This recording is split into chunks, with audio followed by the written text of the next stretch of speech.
Приветствую всех на канале Магия Песка. Мои дорогие любимые зрители, меня зовут Ольга, и сегодня для вас я сделаю отсыпочку на такую тему. Кто ваш тайный поклонник? Давайте посмотрим, кто этот мужчина и вообще есть ли он. Ни о ком не думайте, ничего не загадывайте, просто загадайте на себя. А песочек все сделает сам, и увидит, и покажет, и расскажет. Я прошу высшие силы дать мне возможность ответить на все ваши вопросы и послать для вас только лишь самую важную, нужную и полезную информацию.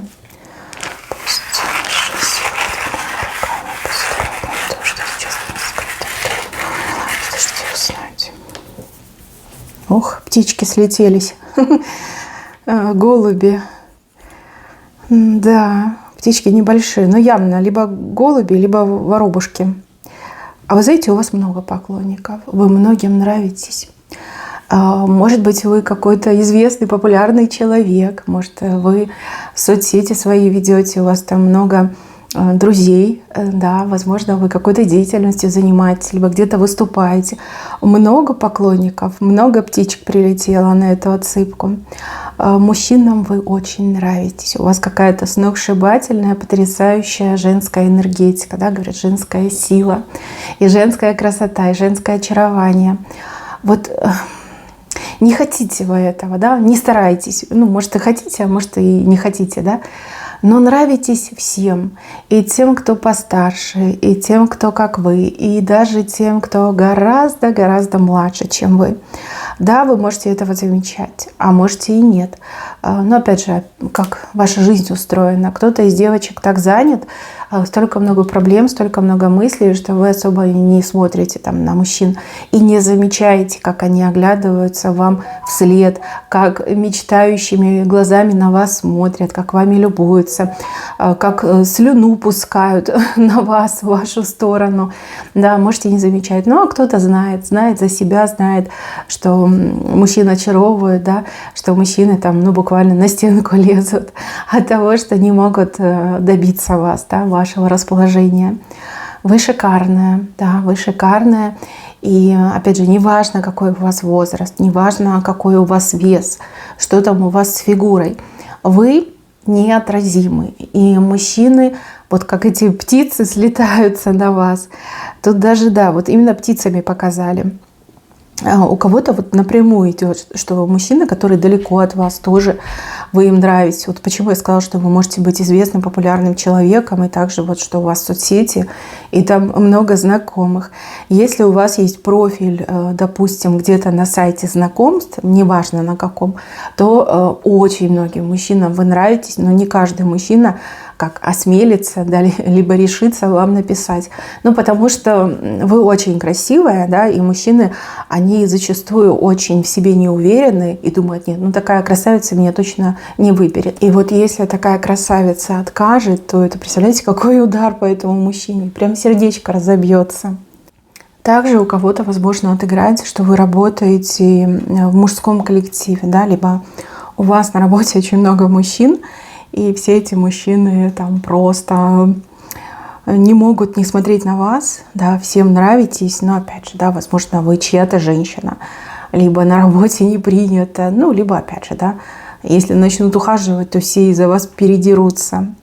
Кто-то действительно не свободен, и, допустим, у мужа там много друзей, и каждый этот друг вашему мужу завидует, что у него такая красивая женщина, и красивая, и умная, и представительная, и хозяйственная, ну, в общем, всему завидуют.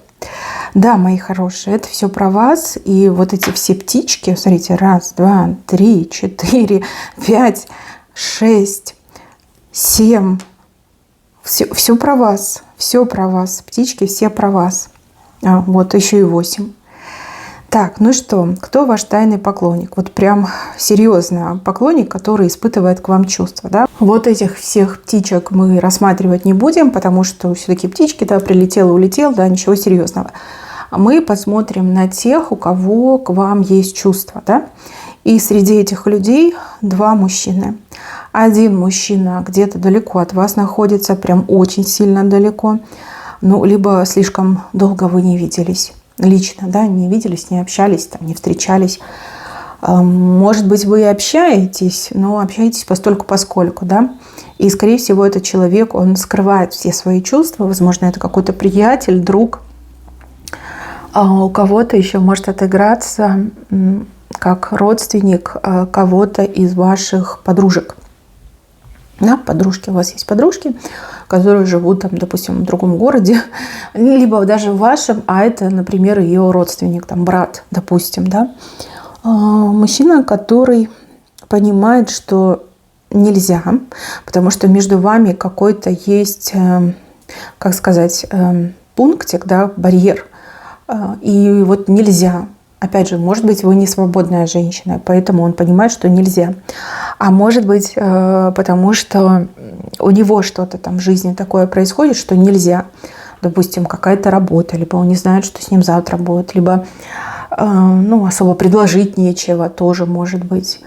Ну, как бы нельзя и нельзя, да, но он ваш тайный поклонник. Он с жадностью изучает ваши соцсети, он постоянно о вас думает, он постоянно о вас вспоминает, он эту свою родственницу может о вас расспрашивать. И, скорее всего, да, эта родственница, ваша подружка, она понимает, либо она догадывается, да, что тут дело нечисто, что как бы братишка влюбился, но, с другой стороны, я не вижу... так сказать, чтобы она его в этом поддерживала, да. Возможно, она его прекрасно знает, понимает, что он вам, никак не подходит, да. Как бы мы же знаем своих близких людей, а возможно, чисто из женской солидарности, да, она такая, желает вам лучшего, да, и понимает, что брат не тот персонаж, который вам нужен. И также, возможно, там и возраст, да, разница в возрасте может быть. Там много может быть особенностей, да, может быть, как бы наследника от него ждут, а вы там девушка постарше, и, например, вы четко заявляете свою позицию, что все, вот у меня дети уже взрослые, я больше никого рожать не хочу. То есть меня хватит, я хочу пожить для себя немножечко, хоть немножко отдохнуть, да, тоже может быть фактором. Но, тем не менее, у него любовь к вам настоящая, чистая. Он из-за вас уже давненько ни с кем не общается, не встречается. И такой, знаете, волк-одиночка, да? Одинокий волк. И, как бы в семье, возможно, это уже рассматривается как серьезная проблема, да, потому что, как так, да, там его, возможно, уже даже подозревают в нетрадиционной ориентации, хотя... как бы он не может все рассказать, но и в то же время он как бы это отрицает, да, что я нормальный, типа, со мной все в порядке, да. Нет никаких, скажем так, желаний, не тянет на других мужчин, тянет к женщинам, конкретно к одной, к вам тянет, но по какой-то причине нельзя. Сейчас мы посмотрим, выйдет ли что-то из этих чувств, да, выйдет ли из этой ситуации какой-то толк, будет ли там какая-то возможность для вас, для него, стоит ли вообще это рассматривать. Так, да, скорее всего, он маленький, по отношению к вам, да, намного младше, прям совсем малыш. Может быть, еще и ментально он прям совсем как ребенок, да, либо его чувства настолько невинный, вот прям как ребенок может, да, любить. Конечно, он бы тут вскочил на коня и к вам бы прискакал, у него есть такое в планах. Но вот опять показывают какие-то помехи. Есть какие-то помехи, но тут уже показывают, что помехой является мужчина.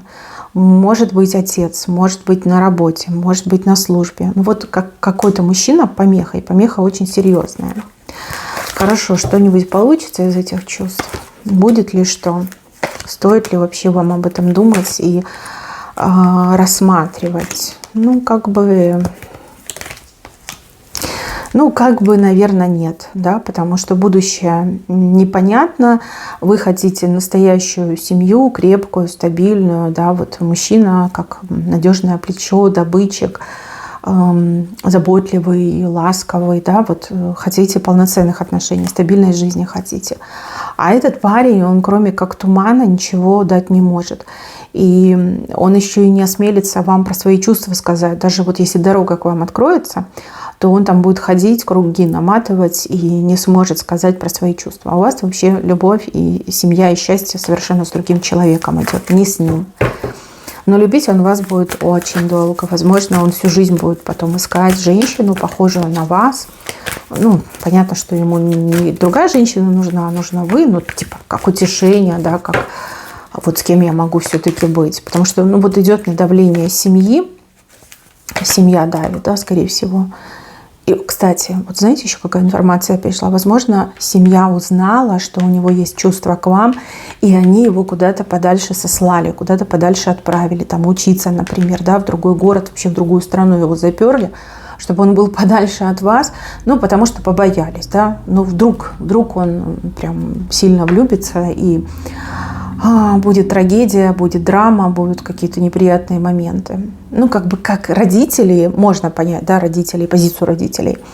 Но то, что он вас любит, и вы, скорее всего, первая любовь для него, ну, как бы это факт. Да? Первая любовь, она всегда какая-то такая немножко трагичная. И не всегда бывает счастливой, да, к сожалению. Ну, вот это ваш поклонник. Поклонник молодой, я так понимаю, очень сильно.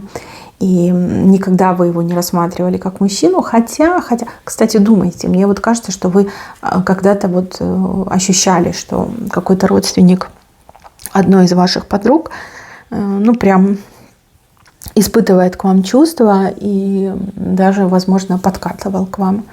Ну, не сильно там дерзко, активно, но тем не менее, да, вы, может, подумали, что мне показалось. Нет, вам не показалось. Это был именно подкат. И да, этот парень, он в вас влюблен. Далеко сейчас от вас находится. Дальше, чем возможно. Так, второй человек. А вот второй человек где-то рядом.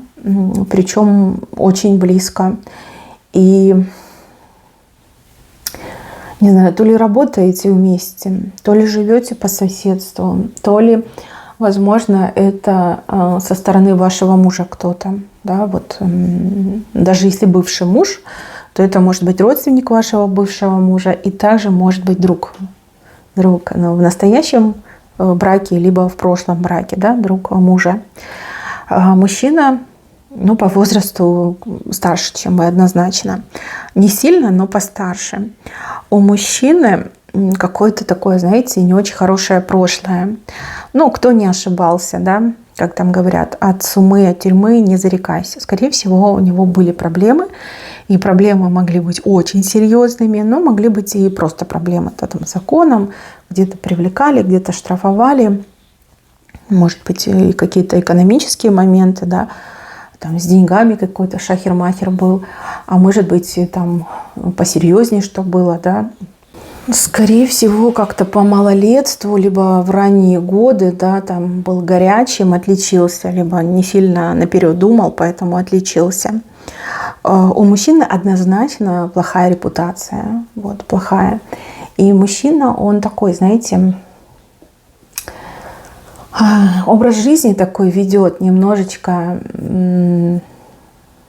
неприемлемый. Даже не знаю, как правильно сказать. Да? Я не могу сказать, что он прям какой-то ужасный тип, но и то, что он считает нормальным, это выходит за рамки нормального, которое находится в здоровом обществе. Да?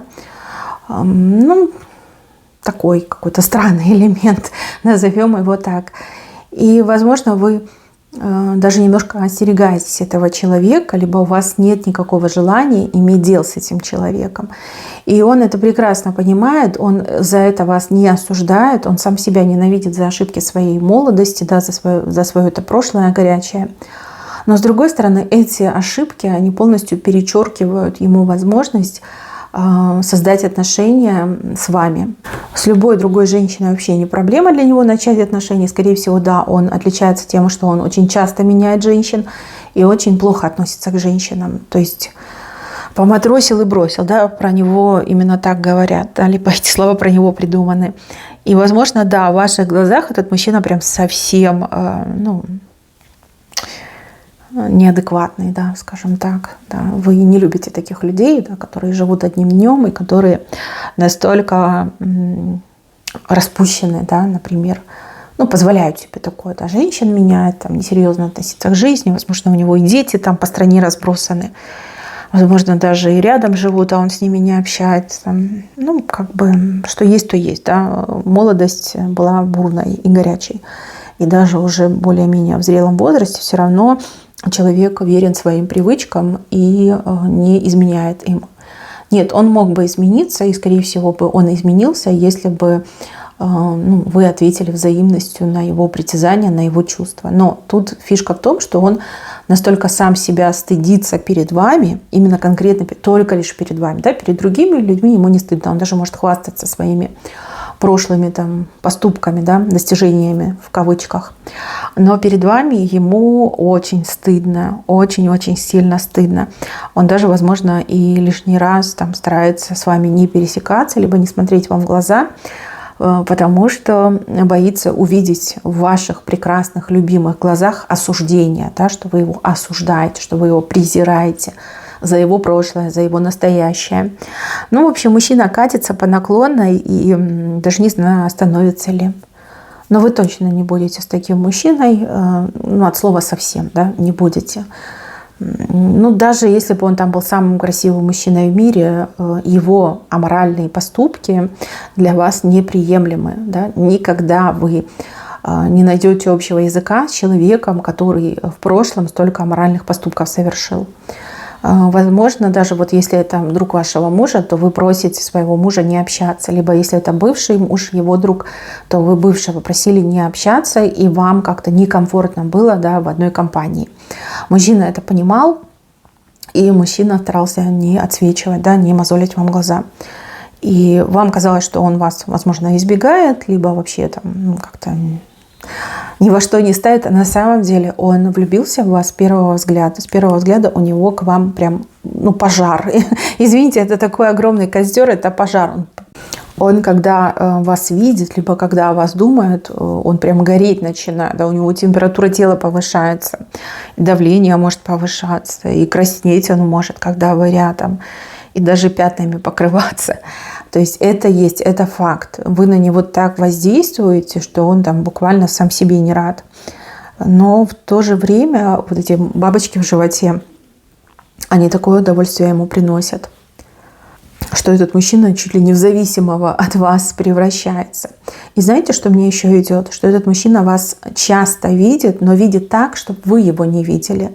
Я же говорила, да, он не может с вами встречаться, не хочет видеть осуждение в ваших глазах. Как-то он хитрым образом за вами наблюдает. Он даже может за вами следить, там, идти за вами, либо ехать там, медленно на машине какими-то там кустами, да, и за вами следить и наблюдать. Но вот так, чтобы не открыто, чтобы не встречаться с вами. Это факт. Ну, даже не буду смотреть этого мужчину, потому что вы 100% не будете с таким человеком. Не будете.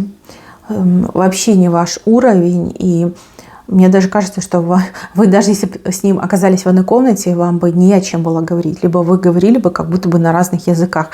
Вы бы друг друга не понимали. Хотя вижу, что этот мужчина, он бы мог ради вас, там, не знаю, в огонь и воду пойти. Он бы мог научиться избавиться от вредных привычек, стать порядочным членом общества. Он мог бы это сделать ради вас. Но вы никогда к себе такого персонажа не подпустите.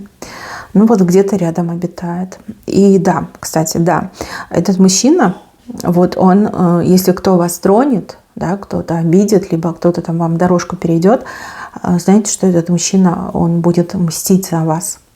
Либо он, допустим, ничего не скажет, но подкараулит вашего обидчика, всыпет по первое число и скажет, что вот тебе за это, да, еще раз попробуешь, живым отсюда не уйдешь, да, как-то так.